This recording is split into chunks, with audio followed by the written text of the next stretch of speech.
এই যে একটা চা খাওয়ার জন্য দাঁড়াইছি, আমরা এখন একটা চা খাবো, দুজন খাই তারপরে বাড়ির দিকে আমাকে ভাই চাটা বানা যাচ্ছে। দেখেন আশি গাছঘাট চৌরাস্তা মোড়ে, এটা আসলে রং চা।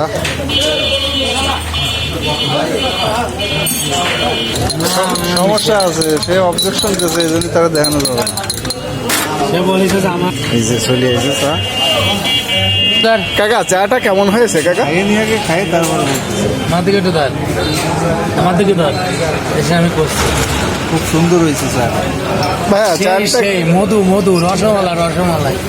তাহলে বাবলুর দোকানের থেকে যাওয়া হবে বন্ধ এখন শিমুলের ধারে চলে আসো, গাজিরাট মোড়ে, চৌরাস্তা মোড়ে না মেলদার।